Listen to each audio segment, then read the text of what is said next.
दोस्तों, आज की कहानी है दरार। पार्वती जी दुखी परेशान अपने कमरे में आती हैं और अपने पलंग पर बैठकर गहरी सांस भरती हैं और अपनी आंखें बंद कर लेती हैं। मैं कितना भी अच्छा सोच लूं या कर लूं, किंतु इसे अपना नहीं बना सकती। ये दरार कभी नहीं भर सकती। इन विचारों से उनकी निराशा साफ झलक रही थी। वो करें भी तो क्या? वो अपने आप को, अपने विचारों को और अपने व्यवहार को तो बदल सकती हैं, किंतु दूसरे की सोच और दूसरे के व्यवहार को जबरदस्ती बदलने पर मजबूर नहीं कर सकती। अपने प्यार भरे व्यवहार से इस रिश्ते को बनाए रखने का पूरा प्रयास किया, किंतु जब दूसरा ही इस रिश्ते में कोई दिलचस्पी नहीं लेना चाहता, तब वो ही क्या कर सकती हैं। यहाँ क्या कर रही है? चल अपना काम में लग जा।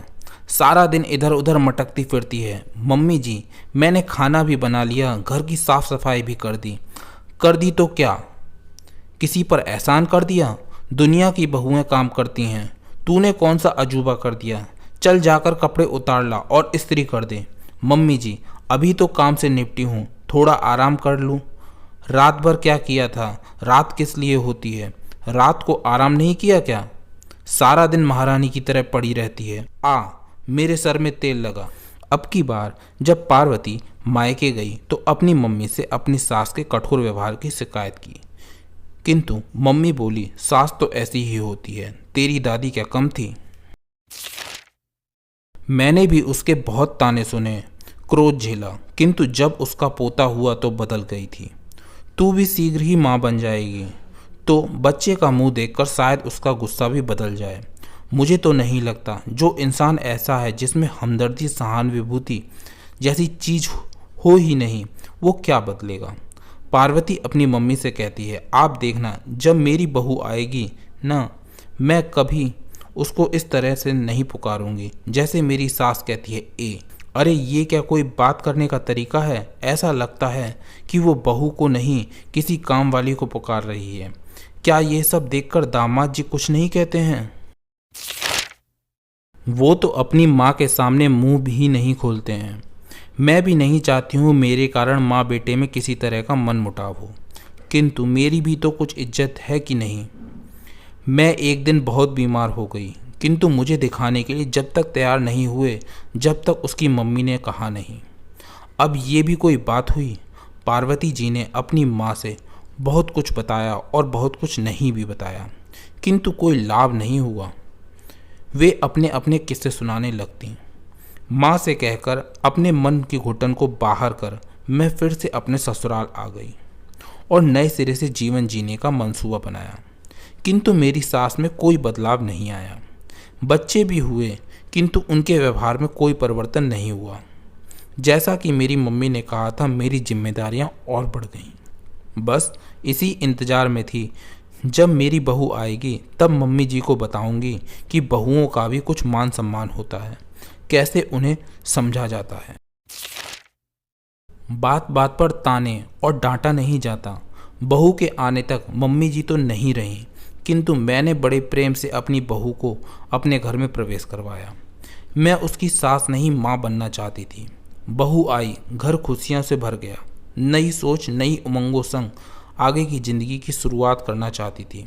आधुनिक सास बनकर उसे सरप्राइज देकर अचंभित कर देना चाहती थी।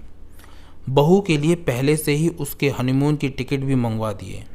जब उसे खुश होकर मैंने बताया, वो खुश नहीं हुई और बोली, आपने ऐसा ही हमसे बिना पूछे कैसे कार्यक्रम बना दिया? नहीं, मैंने अपने बेटे से पूछ लिया था, मैंने जवाब दिया। उसने मेरे बेटे को घूरा और अंदर बात करने के लिए ले गई। मैं अपने को पहली ही कोशिश में ठगा सा महसूस कर रही थी। मेरे समय तो मेरी सास ने आते ही काम पर लगा दिया था। घूमने का तो जिक्र भी नहीं हुआ था। एक आधा रिश्तेदार ने नई बहू को अपने घर पर खाने के लिए बुला लिया था। अपने मन को समझाया। उन दोनों में मैं कोई हस्तक्षेप नहीं करना चाहती थी। बहू अपनी इच्छानुसार सभी जगह घूमी और आकर सो जाती। उसे घर में आए हुए एक माह हो गया था। तब मैंने कहा, बहू आज रसोई की रस्म कर लेते हैं। उसने कोई जवाब नहीं दिया। मैं एक माह से खाना बना रही थी। चाहती थी बहू भी अपनी जिम्मेदारियां संभाले, किंतु वो तो तैयार ही नहीं थी। 9 बजे उठना, सहेलियों से फ़ोन पर बातें करना, शाम को बेटे के साथ घूमने जाना। तब एक दिन मैंने प्यार से समझाया भी, तब मुंह बनाते हुए गई और बोली भी नहीं। मैं सोचती रही धीरे धीरे अपनी जिम्मेदारियां समझेगी, किंतु जैसे ही मैं उसे समझाना चाहती, जिम्मेदारियों का एहसास दिलाना चाहती, वो मुझसे और दूर होती जाती। मेरा सास बहू का प्यार से रहने का सपना ही नज़र आ रहा था। उसने तो जैसे मुझे ही खाना बनाने वाली समझ लिया था। तब मैंने अपने बेटे से बात कर खाना बनाने वाली भी रख ली। साफ सफाई वाली पहले से ही थी। यही सारा काम मैं अकेले करती थी। आज बहू की कुछ सहेलियां उससे मिलने आईं। मैं बाहर ही बैठी थी। बहू ने मेरा परिचय तक नहीं कराया और उन्हें अंदर ले गई।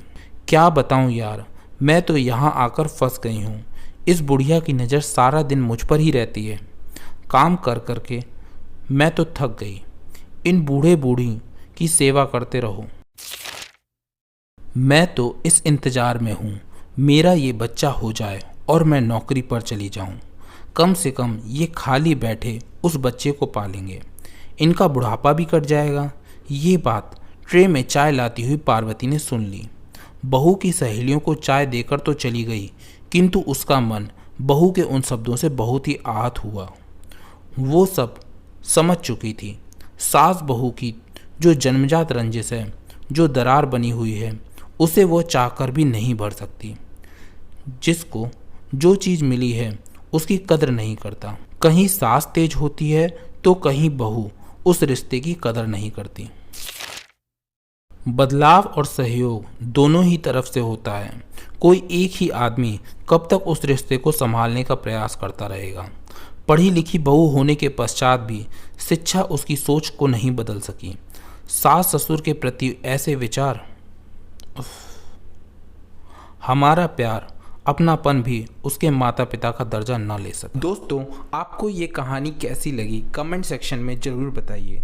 अगर कहानी अच्छी लगी हो तो वीडियो को लाइक और शेयर कीजिए और ऐसी ही कहानियाँ और पाने के लिए चैनल को सब्सक्राइब कीजिए और बेल आइकन को दबा के ऑल पर सेट करना मत भूलिएगा। तो फिर मिलते हैं नेक्स्ट वीडियो में। Till then take care and keep smiling. Bye bye.